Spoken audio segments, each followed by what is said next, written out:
Ito, pakinggan ninyo yung sinasabi ni Senate Pro Tempore, Senator Jinggoy Estrada patungkol dyan sa impeachment na yan.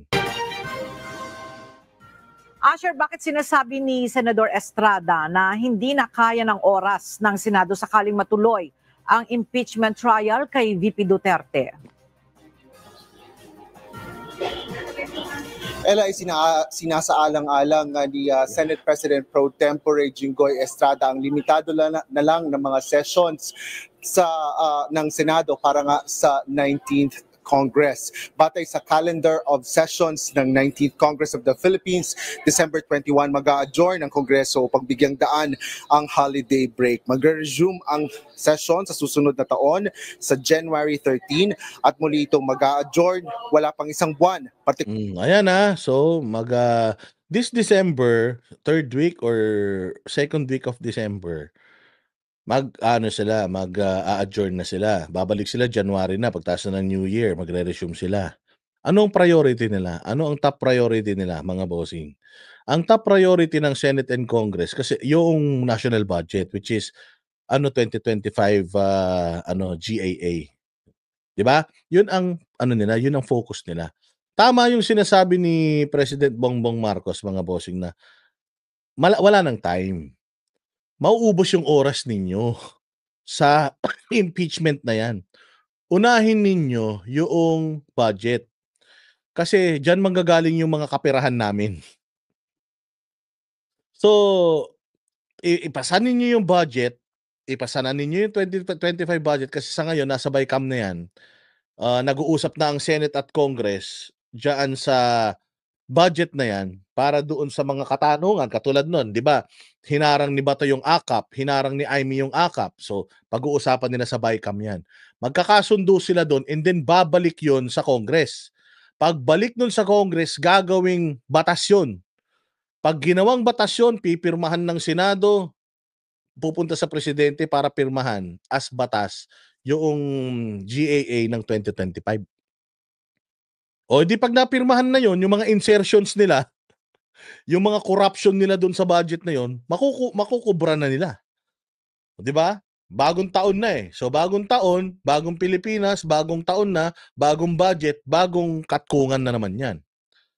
So, ganun yun. Yun yung pinaprioritize. So, may time pa ba sila for impeachment kay Inday Sara? Wala na. Bakit? Kasi nga, yung mga ibang congressman, nangangampanya na ngayon O, hindi ba? Yung ibang mga senador, nangangampanya na rin ngayon. Nakafocus na sila dun. So, yung impeachment kay Inday, wala Matatabunan na matatabunan talaga yan. So, tatagal yan. So, malamang sa malamang, hindi na nila i-prioritize yan. Di ba? O, sige, diretso.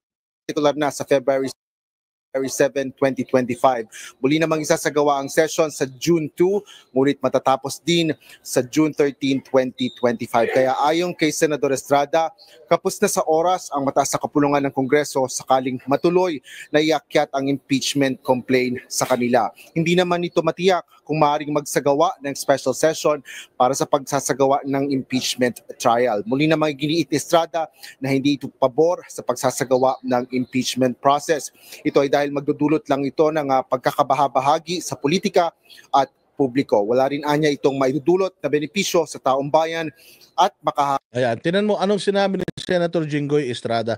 Hindi ako pabor sa impeachment na yan kasi mapagwawatak-watak niyan ang bayang Pilipinas. Anong ibig sabihin nun? Naniniwala si Senator Jinggoy Estrada na itong ginagawa kay Inday Sara politika lang. Kasi kung totoong nagnakaw si Inday, ako si Jinggoy, bakit ko naman sasabihin na wag na nating ituloy yung impeachment na yan, magwawatak-watak. Eh di, parang pinromote ko na nagnakaw si Inday Tapos, hindi ako pabor sa impeachment. So parang pinopromote ko yung pagnanakaw. Tama ba? So kaya sinasabi ni Jinggoy na wag na nating i-push yung impeachment kasi magkakawatak-watak lang tayo. Ibig sabihin, si Jinggoy mismo hindi naniniwala na nagnakaw si Inday Sara. Tama? Si Jinggoy mismo ang kasi sino ba ang nag-file? Sino ba ang nag-sponsor? Ayan, sila Leila de Lima. Alam niyo ba si Leila de Lima nagpakulong kay Jinggoy Estrada, kay Bong Revilla. 'Di ba? So yun ang sinasabi natin.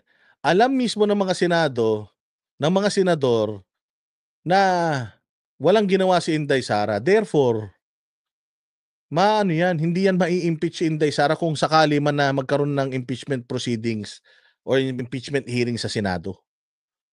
Marami mga senador ang hindi papayag na utos-utusan lang sila ng Congress na tanggalin na lang, magpropaganda, tanggalin kung sinong gusto nilang tanggalin. Baka dyan sa Senado, ang bumoto lang na pabor sa impeachment ni Inday Sara, si Risa Ontiveros lang eh. Other than Risa, baka wala na eh. So kuha nyo yung ibig nating sabihin. Lahat ng ito, yung impeachment na yan, lalong-lalo na propaganda lang yan. Propaganda lang yan. Alam nila na hindi magpupush yung impeachment. Alam nila na hindi matutuloy yung impeachment na yan. Alam nila na walang patutunguhan yan. Kaya nga si Bongbong Marcos kumalas na siya eh. Para kung mag-fail yung impeachment na yan, hindi siya kasama sa babagsak. Kuha ninyo. Para kung para kung ang impeachment na yan hindi mag-prosper, parang bayani pa ngayon si Bongbong Marcos. O sabi ko sa inyo eh. Kaya nga dumistansya si Bongbong Marcos, sinabihan niya yung Congress na wag na mag-impeachment eh. Kasi aksaya lang sa oras. O tingnan nyo, pareha si Bongbong Marcos ng iniisip ng mga taga-Senado. Sabi sa inyo, mabait si Bongbong. Sabi sa inyo, si Bongbong at saka si Inday may pag-asa pa yan eh. Sabi sa inyo, magkakabati pa yung lab team nila na yan eh. O, ganun ang gagawin nila. Kaya nga, saan nila nilagay? Sino ang pinag-file nila? Yung mga makakaliwa. Kasi yung mga makakaliwa, sanay naman mapahiya mga yan.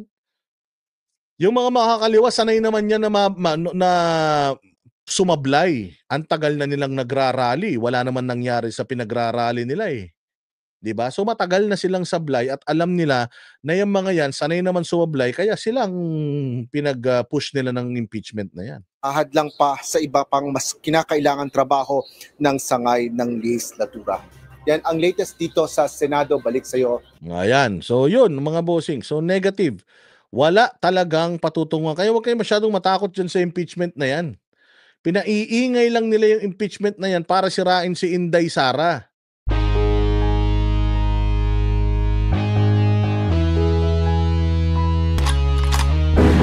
Yan ang banatero, walang inuurungan. Pag tama palakpakan, pag mali ay babanatan.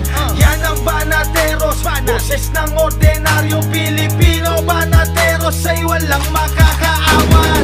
Walang inuurungan, banateros ay tinutulungan. Mga ordinaryong Pilipino, bawat mali tinututukan. Handang ituwid mga baliko, kasagutan sa tanong matino. Banateros ay hindi hihinto, sa tungkulin di mabibigo. Yan ang banateros, walang inuurungan. Pag tama palakpakan, pag mali ay babanatan. Yan ang banateros, boses ng ordinaryong Pilipino. Banateros ay walang makakaawan. Yan ang banateros, walang inuurungan. Pag tama palakpakan, pag mali ay babanatan. Yan ang banateros, boses ng ordinaryong Pilipino. Banateros ay walang makakaawan. Positibo ang usapan, negatibo babanatan. Handang gawin mga tungkulin para sa ikauunlad ng bayan. Mga mali ay itatama para imulat mga kapwa. Sa bulok na sistema, ang banateros ay handang makipagera. Yan ang banateros, walang inuurungan. Pag tama palakpakan, pag mali ay babanatan. Yan ang banateros, boses ng ordinaryong